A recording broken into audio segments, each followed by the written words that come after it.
I was going through my cupboard trying to find something that looked vampiric, but I think it just looked Amish, in all honesty. Would you look at that?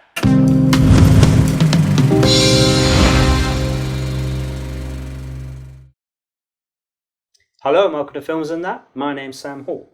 So it's been about half a year since I did the Shadow of a Vampire video, and it's only been a few months since me and Rob did our Legacy of Kain Blood Omen review.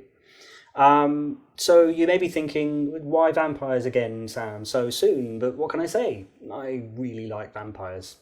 So here we go. What we do in the shadows.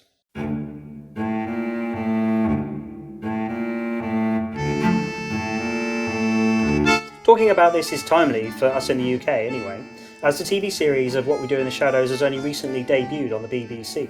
So with 2 TV spin-off shows to its name, I want to talk about the possible reasons behind the success of What We Do in the Shadows, something that's now become a little bit of a mini phenomenon. And voila, we are ready to go into town and party. Vampire style.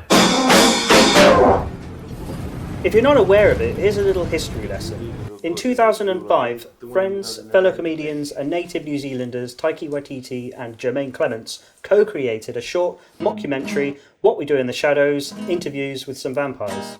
The short film was reportedly made for only $200. Taika and Jemaine held on to the idea with the intention of turning it into a feature film when the funding became available. At the time of the short film's release, the mockumentary style was still very much in vogue, thanks to the global success of The Office. That's 30 for 34. The duo would garner much notoriety over the following years, partly due to their comedy careers, their musical careers, and most importantly due to the success of their TV show Flight of the Conchords. That's Chord, spelt with a CH, about an obscure New Zealand rock band trying to make it big in the US. And just to let you know, your awards over there, they're fake. I had to make them myself. What? They're pencil sharpeners stuck to a couple of bits of wood to make you feel better. We didn't win the Grammys. No, you didn't. When they were finally in a position to make the feature film, the budget and the script were much improved on, but most of the performers remained the same. Taika takes centre stage as Viago, an 18th century German romantic who takes a dim view to bloodstains or wanton cruelty. The other day, and there was blood all over my nice antique couch. Which one? The red one? Well, it's red now, yeah. Jemaine reprises his role as Vladislav the Poker, an obvious reference to various incarnations of Dracula, particularly Gary Oldman's 1992 portrayal in Bram Stoker's Dracula. See me. See me now. See me. See me. See me. Would you like to come inside? Fellow New Zealander Jonathan Brew, sorry if I'm pronouncing that wrong, plays Deacon, a younger vampire, and nod to the Lost Boys. How are those maggots? Maggots, Michael. You're eating maggots. How do they taste?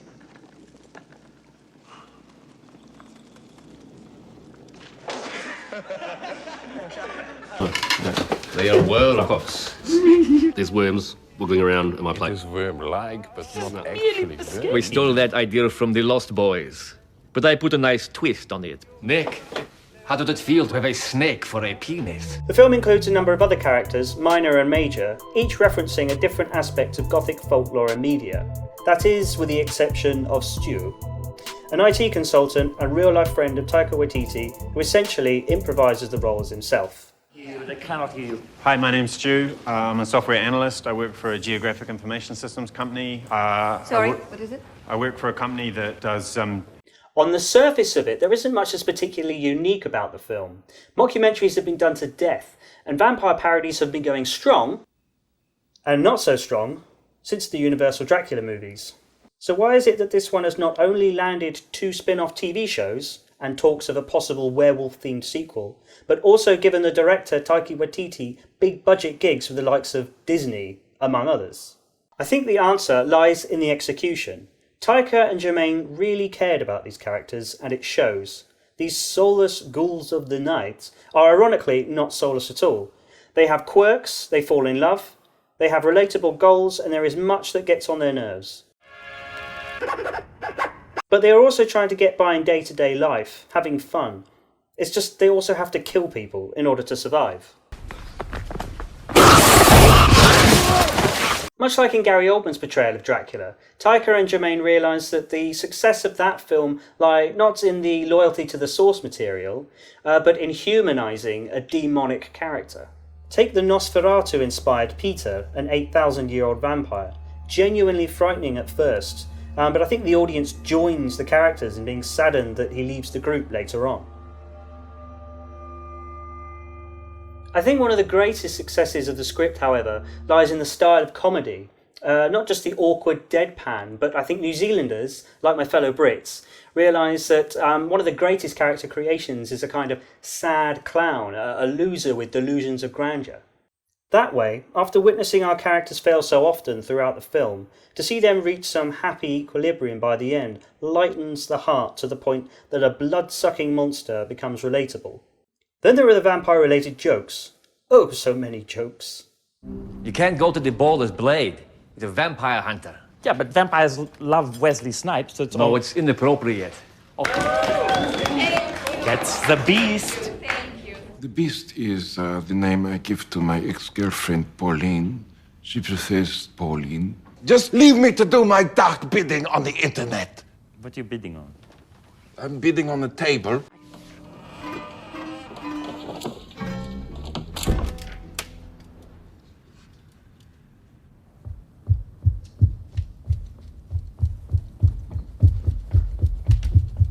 There is a little more to these than a vampire bat hitting a window.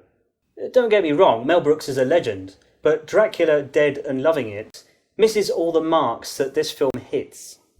They aren't just relatable because they're losers, though. They're relatable because they are, by all known methods of examination, human.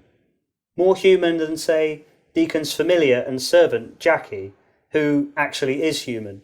But her servitude to Deacon is born out of a desire to become a vampire. You know, if I had a penis, I would have been bitten years ago. I may have to penalize you.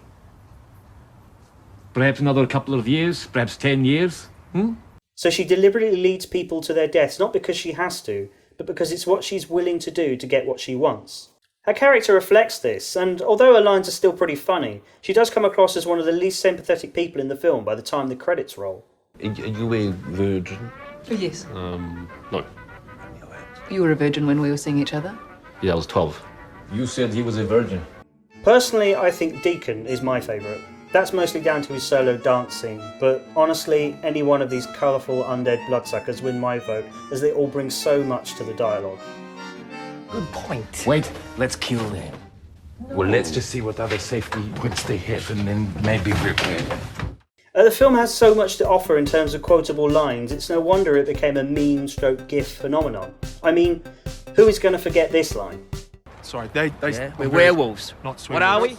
werewolves, not werewolves.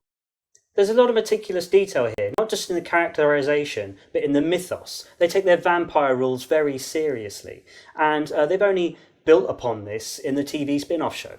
Most of these tropes are things we've seen before, but when I saw the clip of the character of Colin Robinson, the energy vampire, I thought there would be nowhere to go beyond the joke of a man that drains you of your energy by boring the tits off you. Yet he's surprisingly become one of my favourite things about it, and with the show featuring Kava Novak and Matt Berry, that is really saying something. I'm wearing a new cologne called Mr. Hijinks. Okay, great. I'm aftershave. It's a cologne aftershave mix, and I found it in the bathroom at work. Great. Can we just not talk about the cologne anymore? Why would you use a cologne? Shush! To annoy you. Touche. Please. It's entirely possible the franchise spawned from this little $200 New Zealand short will fade into the ether like so many others. But I, for one, am glad we got a taste. Sometimes something comes along that hits all the right buttons. What We Do in the Shadows is far from a perfect film, and yet I can't stop rewatching it and rewatching it. So it must be doing something right to me. You will forget the contents of this movie. That's it for this time on Films and That. Please like and subscribe. I'm no hypnotist, so I'll have to resort to begging. Please, like and subscribe. Bye.